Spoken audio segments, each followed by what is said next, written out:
My wife handed me a laminated rate sheet for cooking dinner, and I sent her an invoice for rent. Now her TikTok followers are calling me financially abusive.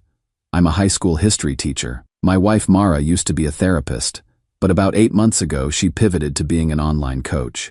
She calls it women's financial boundaries, and honestly, I supported it. She said she was burned out from community mental health work, needed something with more flexibility. Made sense to me. For context, I've always covered most of our expenses, not because she couldn't work, but because I made more and it felt fair. I pay about 70 to 80% of our bills: rent, internet, utilities, her car payment, insurance. She works maybe 20 hours a week now, building her brand. I never complained. Marriage isn't a spreadsheet, right? Last Tuesday changed everything. I came home from grading essays about the progressive era to find the dining table set beautifully. Candles, cloth napkins, the whole thing. Mara had made this incredible salmon dish with roasted vegetables and some kind of honey glaze that smelled amazing. She had her phone propped up on the counter against the coffee maker, filming. The ring light was on, that harsh white glow she uses for her videos. I figured it was just content, nothing unusual. She's always filming something. Her following had grown to about 40,000 by then. We sat down, and before I could even take a bite, she slid a laminated card across the table. I thought it was a joke at first. Maybe a cute anniversary thing, even though our anniversary isn't until June. It was a rate sheet, professionally designed, with little icons next to each item. Dinner preparation and service, $30. Bathroom deep clean, $60. Laundry folding and sorting, $40. Emotional support per hour, $80. There were maybe 15 items total. She smiled and said, "I'd like you to Venmo me for tonight's dinner before we eat." I laughed, waited for the punchline. There wasn't one. "Babe, this is a joke, right?" "No, Jude. I've been thinking about this for weeks. My labor has value. Just because we're married doesn't mean my work is free." I sat there, fork in hand, completely frozen. She kept the phone recording. Told me she was creating a series about unpaid domestic labor and this was episode 1. I paid the $30. Ate in silence while she explained her new philosophy about women's invisible labor and financial equity. After dinner, I went to our home office and spent 2 hours building my own spreadsheet. The next morning, I handed her my invoice. Half of our market rate rent, because we split the apartment 50-50, half the utilities, 100% of her car payment, since her name is the only one on the title, 100% of her car insurance, all the streaming subscriptions she uses daily that I pay for, internet, because she uses it for her business. It came to about $1,800 per month. I handed it to her with coffee and said, "If we're turning marriage into a business, then business goes both ways." She stared at it, then at me. Then she started crying, saying I was being cruel, that I was punishing her for speaking up about fairness. I told her I wasn't punishing anyone. I said we could do 3 things instead. We could go to couples therapy. We could hire a cleaning service so nobody feels resentful. Or she could stop making content about our marriage without my consent.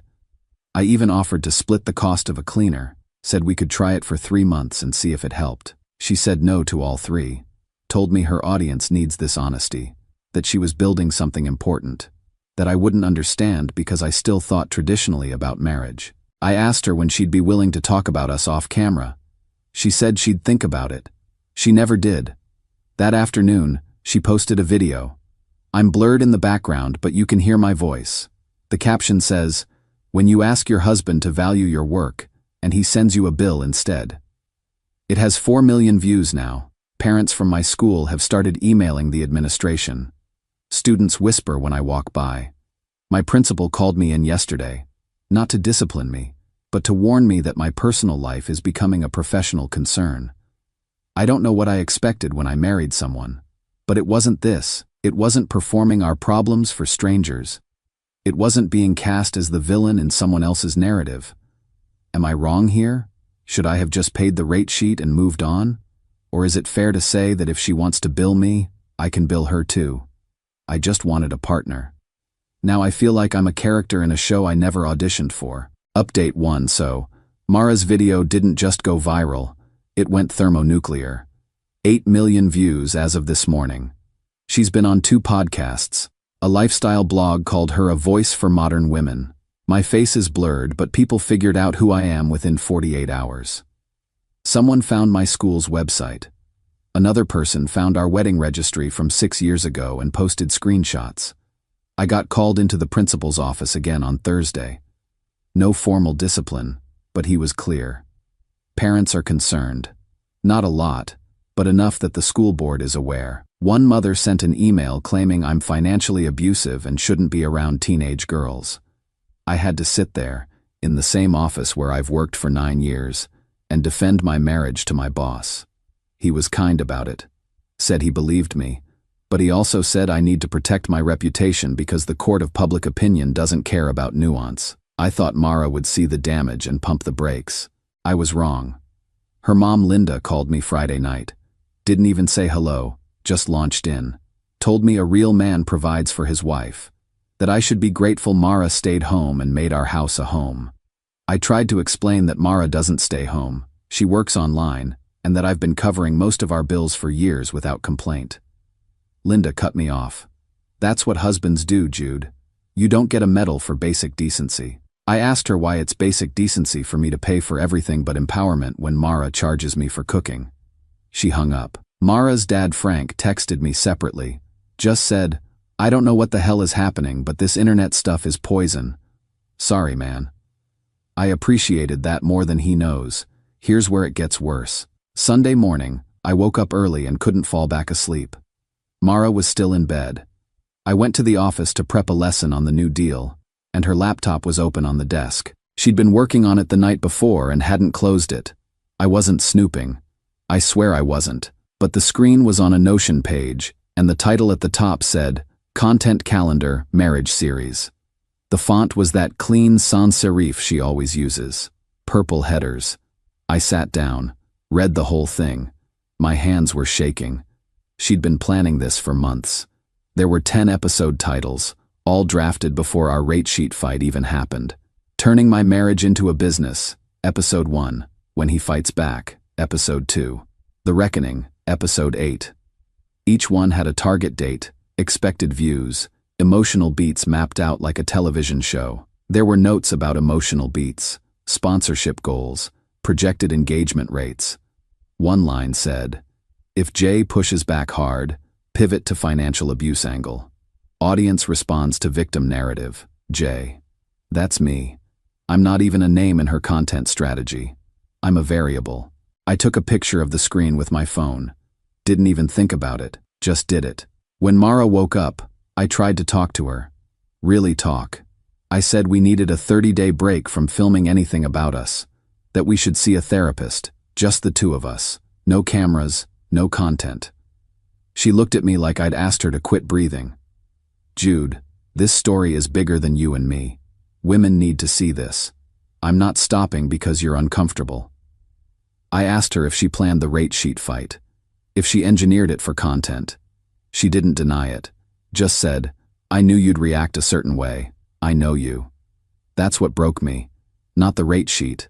Not the videos. That sentence. The fact that she calculated my response like I'm a lab rat in her experiment. I don't know who I'm married to anymore. There's the Mara I fell in love with. The woman who used to cry watching documentaries about elephants. And then there's this other version. The one who sees our life together as raw material for a brand. I asked her again about therapy. She said her audience wouldn't understand a pause. That the algorithm rewards consistency. I'm sleeping in the guest room now. She's filming a video right now in our bedroom, talking about men who withdraw emotional intimacy as punishment. I don't know what to do. I can't make her stop. I can't fix this with a conversation. And I'm starting to realize I'm not her husband anymore. I'm her content. Update 2. First, I need to address the comments saying I should just leave. You're right, I should have. But it's hard to explain how you can be paralyzed by the absurdity of your own life. I kept thinking it would get better. That Mara would wake up one day and realize what she's doing. I was wrong. 2 days after my last post, I opened a separate bank account, changed my direct deposit, sent Mara a formal email, not a text, laying out that I'd be paying 50% of rent and utilities going forward. She'd need to handle her car payment, insurance, and her own subscriptions. She read it while I was sitting right there. Didn't say a word to me. Just picked up her phone and recorded a video, tears streaming down her face, talking about what happens when women ask men to value their labor. The video was titled, "He's Punishing Me Now." 12 million views. Here's what I didn't see coming. A former colleague from her old therapy job reached out to me via Facebook. Woman named Sarah, who'd worked the intake desk, asked if I knew Mara signed a sponsorship deal, sent me a screenshot of an email chain she'd accidentally been CC'd on when someone was cleaning up old distribution lists. $15,000. A financial app company was paying Mara 15 grand to produce a 10-episode series about financial boundaries in marriage. The contract had deliverables. 3 episodes showing escalation. 1 confrontation episode, a resolution the audience could learn from, preferably involving their app. There were notes about authentic conflict and relatable struggle. She wasn't just monetizing our problems. She was being paid to create them. There was a timeline, a content schedule, performance metrics. I confronted her, printed the email, put it on the kitchen counter while she was making coffee. "Is this real?" She glanced at it, didn't even flinch. "Yes. And there's nothing wrong with getting paid for my work." "Your work? Mara, this is our marriage. It's my story too, Jude. I'm allowed to tell it. You're not telling it. You're scripting it. There's a difference." She left the room. The consequences kept compounding. Someone at school, I still don't know who, sent an anonymous letter to the school board claiming I was creating a hostile environment, that students didn't feel safe around someone accused of financial abuse. The board held a meeting. I had to bring bank statements, receipts, our lease agreement. Had to sit in front of 5 people I respect and defend myself against accusations that my wife helped create. They cleared me. Said there was no merit to the claims. But the superintendent pulled me aside after and said, "Jude, you're a good teacher, but you need to fix your personal life before it destroys your professional one." I went home that night and told Mara we needed a trial separation. Not divorce, not yet, just space. I'd moved to my sister Jenna's place for a month. We'd each pay our own bills. No filming each other. No content about the relationship. She panicked, genuinely panicked, started crying, saying I was abandoning her when she was finally finding her voice, that I was proving every critic right. I told her I loved her, that I'd always loved some version of her, but that I didn't know which version was real anymore. Her mom called me within an hour. Linda. Told me I was a coward, that Mara needed support, not punishment, that I should man up and let her process her pain publicly if that's what she needed.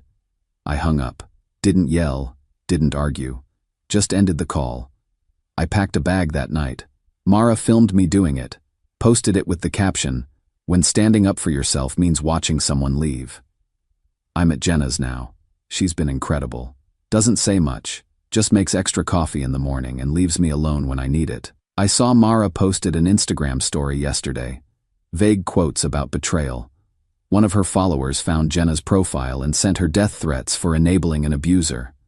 My sister, who's an ER nurse and spends her days saving lives, got called an abuse enabler because she gave her brother a couch to sleep on.